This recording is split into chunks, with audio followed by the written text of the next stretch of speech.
Apakah benar konsep menteri itu disampaikan dengan benar? Tidak. Kalau itu Politburo itu pekerja, tapi kalau community center itu pengawas, Pak. Yang di atas menjadi pengawas. Dan melekat kata-kata pengawas itu sampai sekarang. Anda punya teman-teman, coba bicara, berani nggak mengatakan dengan kata keras, baru duluan, gasko, berani Pak? Nggak berani. Ini benar. Dan pengawas itu real, sampai sekarang masih. Saya bicara seperti ini karena itulah mengapa sekarang presiden itu mulai dimaki-maki dan sebagainya. Berimbang dengan hukum.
Kalau pesanan Pak Susno tadi harus ngomong polisi, kata Pak Susno gitu.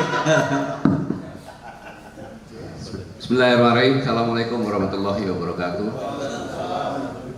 Bapak Ibu sekalian, aku yakin bahwa kita yang berkumpul di sini adalah sangat sayang berlebihan kepada negara dan kepada Presiden Republik Indonesia Pak Prabowo. Saya yang luar biasa gitu ya. Saya memang tidak pernah berkampanye mendukung, bukan dukung Prabowo, mendukung semuanya. Saya tidak pernah. Karena sampai sekarang saya masih merasa sebagai prajurit TNI gitu. Tapi 2019 saya menyampaikan di hadapan Prabowo berdiskusi berdua bahwa Bapak kalah dan beliau tidak marah. Asal kita bisa meyakinkan diri. Ketika tanya saya mau maju presiden Pak. Kenapa demikian? Karena tahun 2014 saya itu dipanggil khusus oleh Pak Prabowo di rumahnya mertuanya Oni, Pak. Panggil saya Pak Ustadz, panggil Panglima, kamu maju sebagai presiden, saya dukung penuh. Saya bilang, bahwa saya masih Pangkostrat, cita-cita saya menjadi Panglima ABRI waktu saya masuk daftar, dia belum sampai, saya langsung ini. Bapak saja yang maju, saya dukung, saya bilang gitu. Tapi karena TNI ya dukungnya ya nggak bisa gitu kan dengan doa saja gitu. Tapi doa saya belum dikabulkan waktu itu. 2019 sama, berhadapan dengan saya waktu itu ada Giono. Saya nggak mau bicara, iya Pak, dia lihat Giono keluar di apartemen Darwang saya. Saya sampaikan, Pak, kita sampai sama-sama mantan panglima perang, karena Pak Kota panglima perang. Kita berpikir tentang kemampuan ya temu relatif. Bahwa finansial dengan logistik itu beda loh Pak. Bapak jawab iya atau tidak? Finansial dengan Pak Jokowi, Bapak menang mana? Menang Jokowi. Logistik menang Jokowi. Struktur menang Jokowi, kerangka menang Jokowi, media mainstream, TV dan sebagainya menang Jokowi, media sosial menang Jokowi. Udah Pak, nggak usah lanjutin Pak, Bapak pasti kalah sih. Ini sampaikan. Nah, selanjutnya saya sampaikan di sini bahwa sekarang ini situasinya sangat genting. Mengapa genting? Ini adalah dampak pada teorinya Friedrich Nietzsche, yaitu bahwa sejarah berulang dengan waktu yang berbeda, filsuf Jepang. Jadi ingat pada tahun 800-an, mulai dari Inggris, Italia, Spanyol, Jerman, Belanda, Belgia, Portugis melakukan penjajahan dengan kekuatan militer mereka. Sekarang berlaku itu. Tadinya cara halus, situasinya seperti Irak, Libya kan gitu, Syria secara halus. Venezuela agak halus tapi habis itu kasar. Tapi Greenland sudah dikatakan ini akan saya ambil sebagai wilayah saya. Berarti kan penjajahan. Dan kita harus berpikir bahwa apabila terjadi seperti itu, Timur besar sekali, bisa terjadi ini adalah bagian dari itu. apapun pergantian pemerintah tengah jalan, itu pasti rakyat yang susah. Sekarang aja udah susah. Pergantian saja ketika presiden mengumumkan menterinya, itu ada investor yang sudah MOU dengan saya. Dia minta mundur. 1 juta uang dia hilang. Kenapa? Menterinya seperti ini. Ini fakta, Pak. Ini fakta. Makanya saya mengadakan penelitian. Sekarang siapa yang bisa menjawab pertanyaan saya di sini? Hebat. Ketika Presiden Prabowo Subianto mengumumkan menterinya, ada orang sebelahnya berdiri. Siapa itu? Fungsinya apa? Ada yang bisa jawab? Ini orang tok-tok loh ini. Iya, namanya Dasko. Fungsi apa dia? Sebagai apa? Katanya. Ini orang hebat juga, pertanyaan itu nggak bisa gimana saya melanjutkan. Kuliahnya berhenti aja. Bu Husnul loh, dosen pertama. Bu Husnul itu dia lebih baik jadi dokter seumur hidup daripada profesor masuk neraka. Jadi, Bang, kalau kita melihat organisasi Partai Komunis yang besar, itu adalah komite sentral. Bayangin, di sebelahnya berdiri mengawasi, mengawasi. Apakah benar konsep menteri itu disampaikan dengan benar atau tidak? Ya. Kalau itu Politburo itu pekerja, tapi kalau komite sentral itu pengawas, Bang. Yang lebih atas pengawas. Pengawas. Dan melekat kata-kata pengawas itu sampai sekarang. Anda punya teman-teman, coba bicara. Berani nggak menyatakan dengan antara keras? Baru berdua. Dasko, nggak berani, Bang? Nggak berani. Ini benar. Dan pengawas itu real. Sampai sekarang masih. Dapurnya pemerintahan, Menteri Sekretaris Negara, sebelahnya itu ada ruangannya, Pak. Ketika semuanya siap, harus lewat pengawas dulu. Orang dengar silakan panggil saya, nggak ada masalah. Saya bicara seperti ini karena itulah mengapa sekarang presiden itu mulai dimaki-maki dan sebagainya. Berimbang dengan Jokowi. Maka buktinya ketika menteri mengatakan 28 perusahaan stop, ya kan? Masih boleh beroperasi, baru masuk dalam tanah. Itu karena ulah pengawas. Ini semuanya saya sampaikan hasil pemikiran saya loh ya, hasil pemikiran saya dan analisa saya.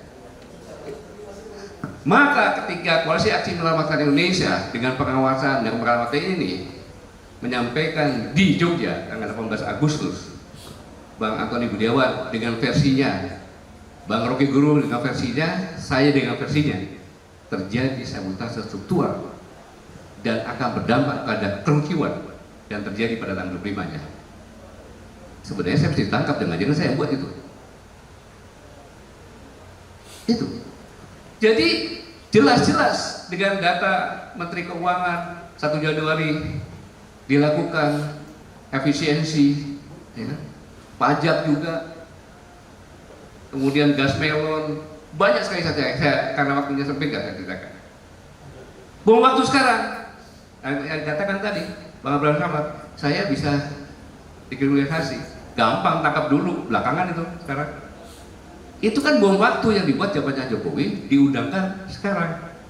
Kalau pemerintah melakukan represif, bicara tidak boleh, berkumpul tidak boleh, apapun tidak boleh, itu akan melegitimasi pemerintahan sendiri.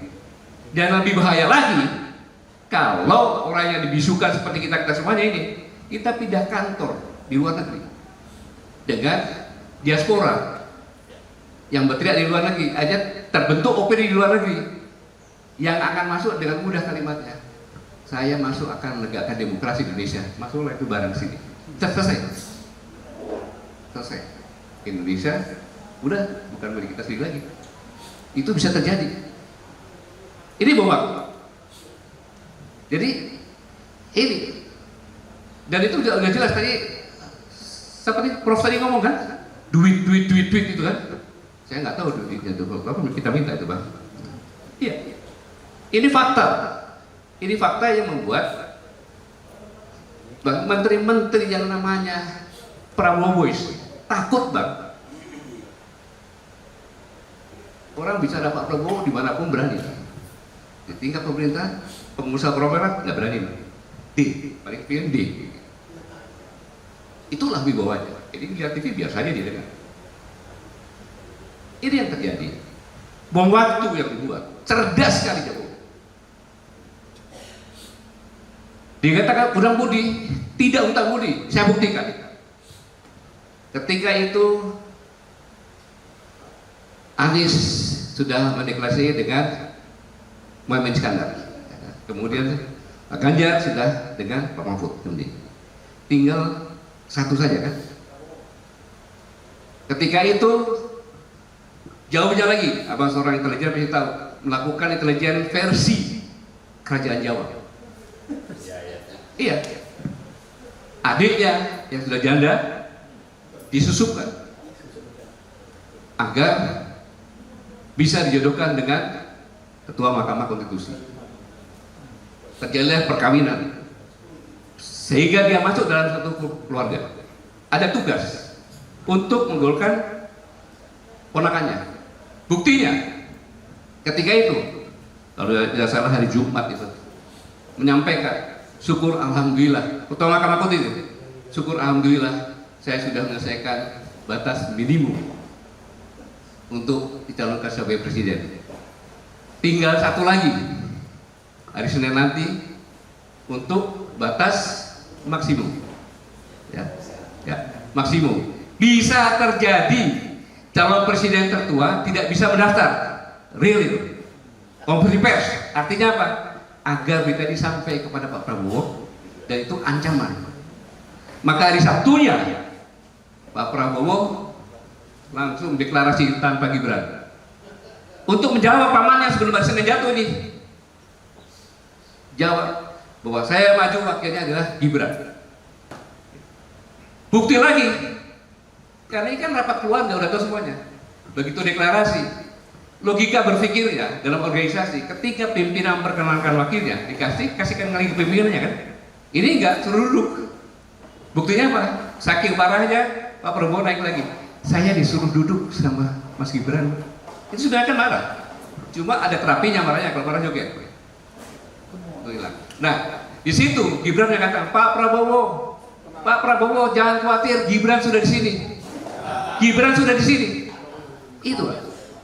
Jadi sebenarnya yang berhutang budi, yang kurang ajar, yang mengintimidasi, ya Jokowi.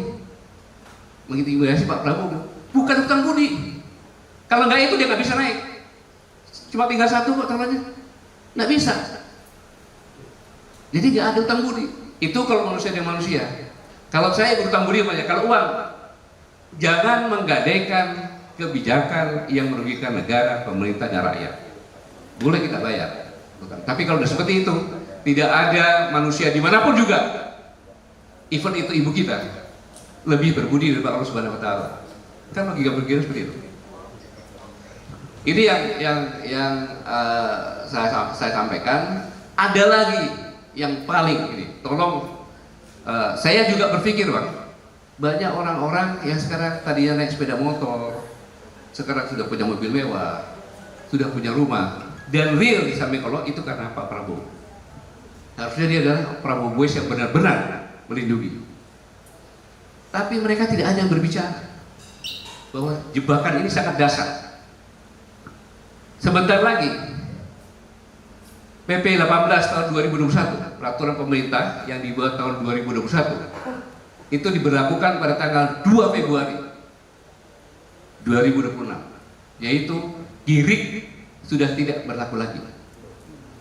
Biasa itu tidak. Ingat, Presiden Jokowi pada tahun 2017, asal presiden karena 2017, 18, 19, 20, 21, 23. Itu rata-rata setahun, rata-rata ya Pak, itu 7,5 juta kalikan 7, 50 juta. Itu pemilih loh, itu pemilih. 24 saya belum punya datanya, tapi tahun 25 itu hanya 1 juta sekian zamannya Pak Prabowo. Artinya apa? Ketika ini diundangkan, seharusnya Menteri BPR lapor sama Presiden, Pak Presiden tolong diamati betul, jangan-jangan diperlakukan. Kalau diperlakukan Pak, nama Bapak jatuh sampai sebawah-bawahnya. Orang mengatakan zamannya Jokowi, ternyata Jokowi lebih memperhatikan rakyat. Rakyat punya giring, didaftar tanpa biaya, kasih sertifikat, ada sampai 50 juta. Sekarang begitu zamannya Presiden Prabowo, justru yang punya giring tidak berlaku karena tidak berbuat, masuk ke bank tanah. Jadi orang Prabowo itu ngomongnya aja rakyat, tapi dia menindas rakyat, merampok tanah rakyat. Buktinya zamannya Jokowi kita punya giring selesai jadi sertifikat. Zamannya Prabowo malah diambil karena giring bukan menjadi alat bukti pemilik. Terus apa logikanya? Berarti kan secara historis ini ada loh. Kalau tidak sempat dianulir akan muncul berita seperti ini. Itu bom waktu. Menteri BPN nggak akan nyampaikan. Kenapa? Kenapa? Karena begitu tanah-tanah ini masuk di bank tanah, bank tanah didaftarkan di proyek strategi nasional, maka Bahlil kaya dengan ini, ya dengan menterinya, yang tadinya kepala jadi ketua PPNU berubah jadi bisa mendingan Golkar. Ini otak-otak seperti ini harus diamati. Kalau enggak lewat.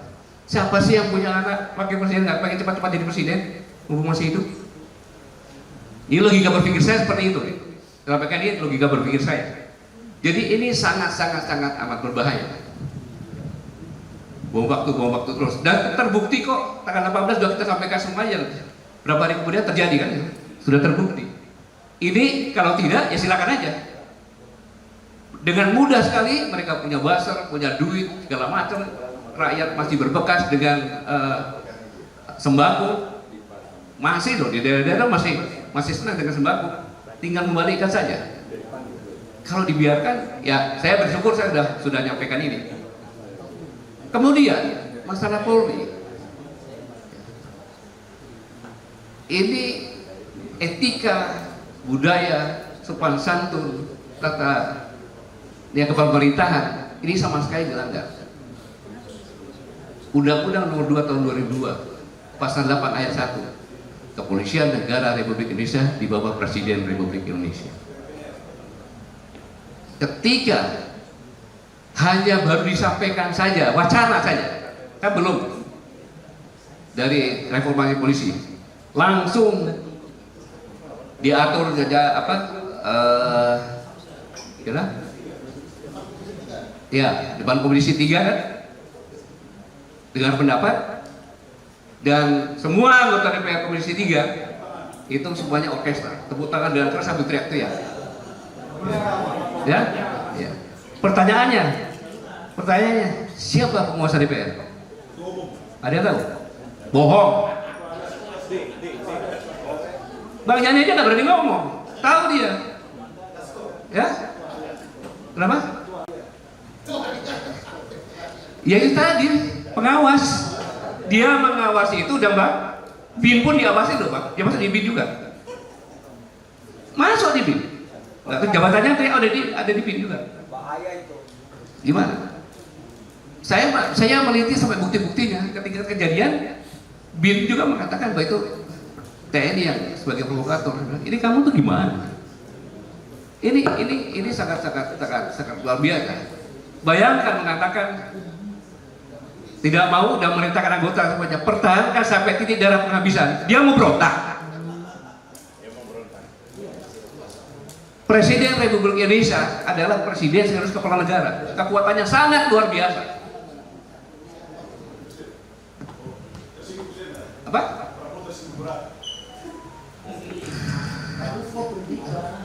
Bang, saya sampaikan Bang, ambil langkah. Semua prajurit TNI di belakang presiden, rakyat Indonesia di belakang presiden. Saya bicara seperti ini diingatkan, sangat dekat, pasti beliau tahu, diingatkan, jangan keras kamu berbahaya. Saya katakan, saya bolak-balik ke Timur Tengah ya Pak Jadi ya, kita kan nggak tahu besok masih hidup kan. Sekarang ini Islam itu indah, ketika kita berjihad, apapun yang akan kita terima, itu adalah suatu keindahan yang luar biasa. Allahu Akbar. Ini apa yang ditakutkan? Kita nyampaikan kebenaran berdasarkan fakta. Ini pikiran saya. Untungnya bukan saya Panglima TNI-nya.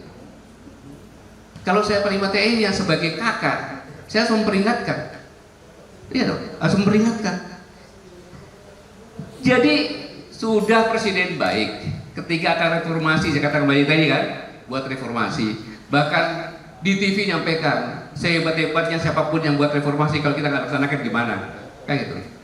Itu sebelum presiden membuat reformasi berwacana. Ketika buat reformasi itu nggak dibubarkan, presiden masih diam. Nah sekarang kok kurang ajar malah seperti ini. Kan nggak etis. Seolah-olah nggak ada presiden. Makanya kalau kita mereview lagi omongan saya, kalau ini saya katakan ada kelainan banyak, maka secara de jure Presiden Republik Indonesia adalah Jenderal TNI Purnawirawan Prabowo Subianto. Tapi secara de facto ada Jenderal Polisi Listio Sigit. Ya, dua-duanya dikendalikan Jokowi. Kan saya pernah kalau ini satu udah mulai teriak, kalau kan gitu. Itu pemikiran saya. Gitu. Ini sangat-sangat luar biasa, sangat berbahayanya. Kemudian tadi pertumbuhan ekonomi 5% boleh, tapi pertumbuhan ekonomi Amartya Sen mengatakan itu harus dibarengi dengan peluang kerja yang bermartabat, ya kan? Kemudian hidup yang layak, kesempatan untuk berhubungan komunikasi dengan bebas, itu menjadinya. Nah, ini kalau tidak kita amati benar-benar, sungguh-sungguh sangat membahayakan dalam kondisi seperti ini. Jadi kita sama-sama ingin pemerintah ini berjalan dengan baik, karena kita sama-sama ingin mewariskan apa yang terbaik untuk generasi muda kita. Jangan sampai generasi muda kita bukan perwais tetapi budak di negeri sendiri kan. Ini semuanya kita lakukan seperti itu, apapun risikonya. Tapi saya terima kasih Pak Sehidu yang bisa bicara di sini, dan poin-poin tentang masalah situasi yang sekarang ini, ya, apalagi Pak SBY sudah mengatakan bahwa kemungkinan bisa terjadi perang dunia ketiga. Tempat Indonesia itu sangat-sangat strategis bagi dua negara yang kemungkinan bermusuhan.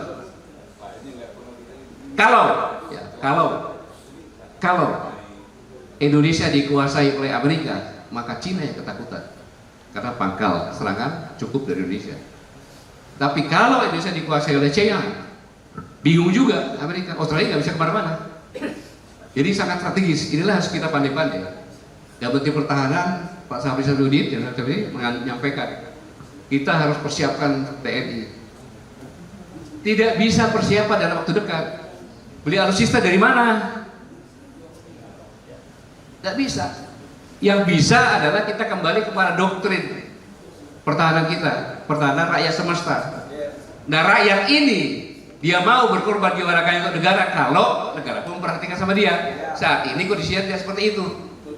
Itu yang berbahaya. Jadi kita perlu segera memperbaiki ini semuanya sehingga masyarakat bisa bersatu apabila terjadi apa-apa. Mereka siap mengorbankan jiwa raganya untuk melindungi negara ini bersama-sama dengan Tentara Nasional Indonesia. Ini yang bisa saya sampaikan. Jadi saya ulangi bahwa situasi sekarang ini sangat kritis. Kemudian Presiden Prabowo itu ada pengawas yang melapor kepada penguasa yang mengawasi semuanya. Jangan baik, semua konsep lewat pengawas dulu. Kalau pengawas enggak, begitu lolos bisa dianulir lagi sama pengawas. Iya kan, Mas Sekda ngomong seperti itu kan? Itu sangat berbahaya sekali. Apalagi waktu yang terakhir, ya, bahwa tahun 2001 dibuat tentu kepres PP 2021 berarti punya angka yang apa aja. Begitu diajukan sekarang, sudah. Oh ternyata Pak Jokowi itu hebat.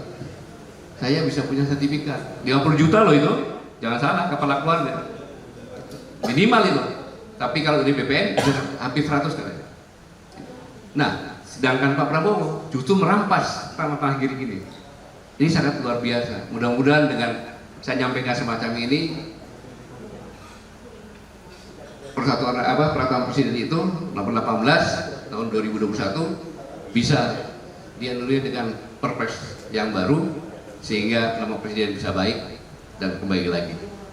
Kita semuanya sama-sama mencintai negeri ini dan ini negeri ini baik. Semoga Allah Subhanahu wa taala melindungi kita semuanya tetap berikan kita semangat yang menggebu-gebu tanpa menyerah hanya untuk negara kesatuan Republik Indonesia yang sangat kita cintai. Terima kasih. Assalamualaikum warahmatullahi wabarakatuh.